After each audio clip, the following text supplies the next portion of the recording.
Hai teman-teman semuanya, balik lagi bareng saya Ari di channel Kontaineran ID. Channel yang paling jujur membahas soal ekspor dan impor. Jadi di video kali ini kita akan membahas sebuah produk yang populer banget di Indonesia. Mungkin salah satunya ya kalian konsumsi atau hirup setiap harinya. Apa itu? Ya, ini dia teman-teman. Jadi kita mau bahas produk rokok dan juga cerutu. Ini bukan promosi ya teman-teman ya. Jadi ini bukan promosi, tapi kita betul-betul riset dan analisa potensi pasar rokok dan juga cerutu. Rokok merupakan sebuah produk yang terbuat dari tembakau atau Nicotiana tabacum. Dalam catatan Thomas Stanford Raffles, disebutkan bahwa pada sekitar 1600-an rokok telah menjadi kebutuhan hidup kaum pribumi Indonesia, khususnya di Tanah Jawa. Meskipun tembakau bukan tanaman asli di Jawa, naskah Jawa Babat Ing Sangkala tahun 1601 sampai 1602 menyuratkan bahwa tembakau telah masuk ke Pulau Jawa bersama wafatnya Panembahan Senapati, pendiri dinasti Mataram. Di Indonesia sendiri, rokok dikenal dengan nama kretek. Kretek sendiri berasal dari tembakau, cengkeh, dan saus perasa, di mana ada yang menggunakan filter maupun tidak. Bagi yang belum tahu, Bapak Niti Semito adalah Bapak Kretek Indonesia. Karena ekspor terkait dengan dua negara, yaitu negara eksportir dan negara importir, pertama-tama kita harus mengetahui persyaratan dari negara eksportir, yaitu negara Indonesia. Rokok termasuk dalam HS Code 240220, sedangkan cerutu termasuk ke dalam HS Code 240210. Baik rokok ataupun cerutu termasuk ke dalam barang bebas ekspor, sehingga eksportir wajib memiliki NIB dan NPWP badan. Selain itu juga, sebagai eksportir harus memperhatikan persyaratan yang diminta oleh negara tujuan ekspor atau negara importir kita, dan juga preferensi dari buyer kita. Jadi ketika kita mendapatkan negosiasi dengan buyer, maka kita harus tanyakan dokumen apa yang dia butuhkan untuk impor clearance-nya. Sebelum kita mentarget sebuah negara untuk dijadikan negara tujuan ekspor, ada baiknya kita riset seberapa besar kebutuhan mereka terkait rokok itu sendiri. Nah, menurut data dari TradeMap, potensi pasar tertinggi rokok adalah ke negara Jepang dengan transaksi 1,5 miliar US dollar, Jermani 1,3 miliar US dollar, Irak 1,2 miliar US dollar, Spanyol dan Italia masing-masing 1,2 miliar US dollar. Sedangkan eksportir rokok dunia sekaligus pesaing Indonesia adalah negara UEA dengan nilai ekspor 5 miliar US dollar, Polandia 3,7 miliar US dollar, Jerman 1,2 miliar US dollar, dan Indonesia 913 juta US dollar. Dapat dikatakan Indonesia merupakan eksportir nomor 4 rokok di dunia dengan transaksi berkisar 14 triliun rupiah. Ini bukan transaksi kecil teman-teman, ini transaksi yang super duper jumbo. Jadi kalau kita mau bermain di tembakau, rokok, dan sebagainya, itu mungkin menurut saya masih sangat terbuka potensi pasarnya. Dan kita harus sadar, kita harus segera berbenah menginovasikan rokok Indonesia dan juga tembakau Indonesia agar lebih diminati oleh masyarakat dunia, supaya kita bisa menyalip Uni Emirat Arab dengan nilai transaksi 5 miliar US dollar. Bayangin teman-teman, 5 miliar US dollar. Kita hanya atau belum sampai 1 miliar US dollar teman-teman. Jadi kalian bisa bayangkan potensinya itu masih sangat besar. Masih sangat besar potensi kita untuk merebut pasar-pasar yang dimiliki oleh UEA, yang dimiliki oleh Jerman, dan sebagainya. Selain itu, negara yang membeli rokok dari Indonesia atau historical transaksinya adalah negara Kamboja dengan nilai transaksi 242 juta US dollar, Filipina 209 juta US dollar, Vietnam 100 juta US dollar, dan Malaysia 71 juta US dollar, dan Singapura 65 juta US dollar. Jadi itulah negara-negara yang rutin bertransaksi rokok dengan Indonesia ya, rokok dengan HS Code 240220 ya teman-teman. Jadi kalian bisa juga mentarget negara-negara tersebut sebelum melebarkan sayap, karena negara tersebut sudah terbiasa biasanya dengan rokok Indonesia teman-teman.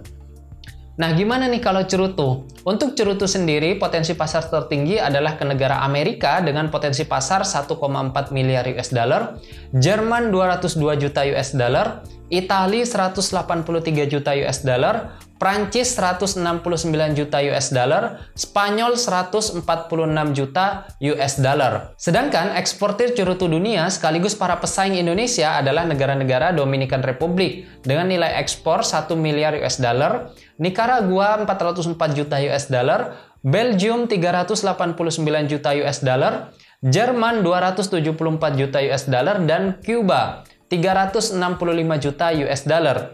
Indonesia sendiri merupakan eksportir cerutu nomor 9 di dunia dengan nilai ekspor 57 juta US dollar atau berkisar 855 miliar rupiah per tahunnya. Jadi kita harus injak gas nih untuk meningkatkan ekspor cerutu Indonesia agar mendekati Dominican Republic. Dominican Republic 1 miliar US dollar paling tidak kita mendekati lah di 700 miliar US dollar gitu teman-teman. Jadi harus diinovasikan. Selain memang rokok, cerutu juga jangan kita lupakan.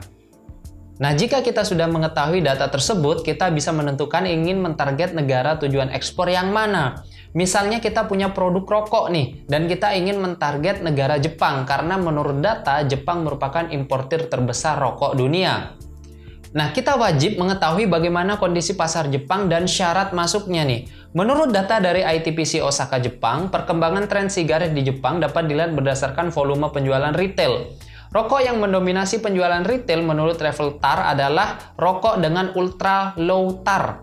Sementara jika didasarkan pada rentang harga jual, rokok dengan rentang harga menengah jauh lebih unggul jika dibandingkan dengan rentang harga premium maupun harga ekonomis. Selain itu, rokok dengan filter karbon juga mendominasi penjualan retail. Menurut varian rasa, rokok standar mendominasi penjualan retail dibandingkan dengan varian rasa lainnya. Sementara berdasarkan ukuran, rokok dengan ukuran reguler baik panjang maupun ketebalan mendominasi penjualan retail rokok dibandingkan dengan penjualan rokok lainnya atau ukuran lainnya. Nah, kalian pasti kaget nih, ada rokok Indonesia yang ternyata telah ekspor ke Jepang dan juga dinikmati oleh banyak masyarakat Jepang. Kalian mau tahu apa? Ya, yaitu rokok jarum, teman-teman. Sayang di sini saya nggak ada contohnya ya, teman-teman.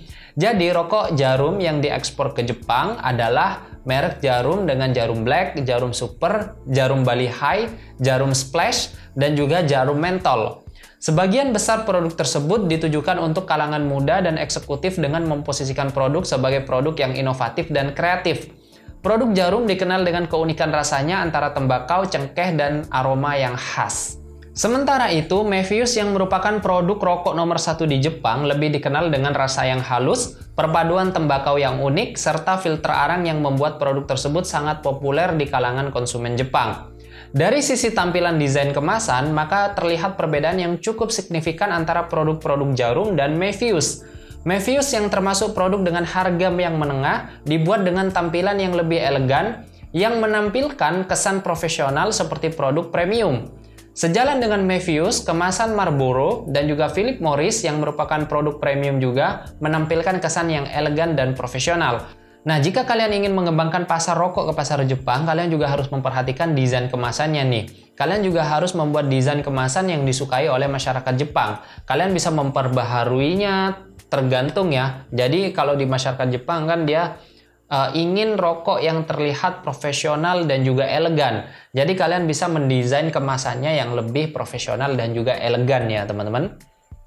Nah, jika kalian sudah berminat ingin melebarkan sayap atau ingin mengekspor produk rokok ke pasar Jepang, ada pun beberapa hal yang harus kalian perhatikan sebagai syarat masuknya.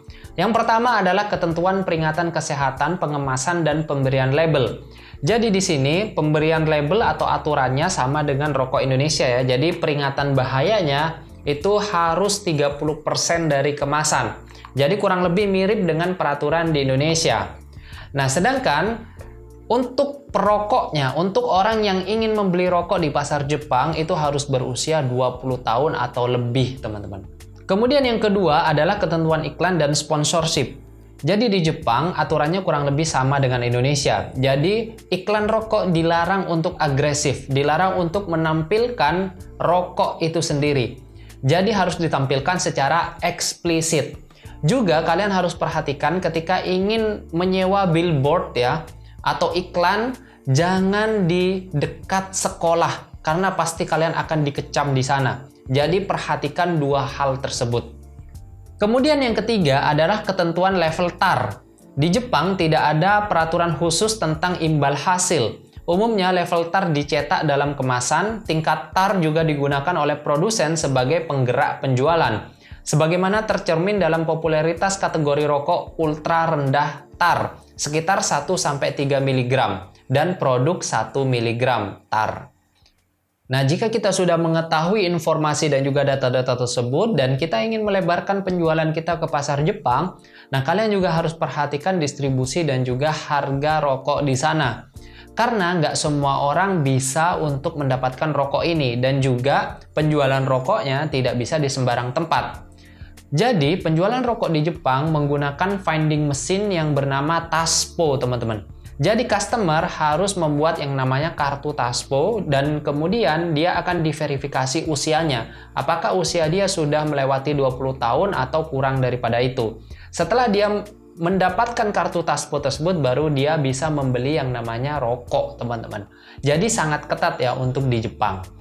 Nah, untuk harganya sendiri menurut data dari marketplace Jepang yaitu rakuten.co.jp, harga rokok Marlboro dan Mevius berkisar 814 yen per paknya atau sekitar Rp90.000 per paknya.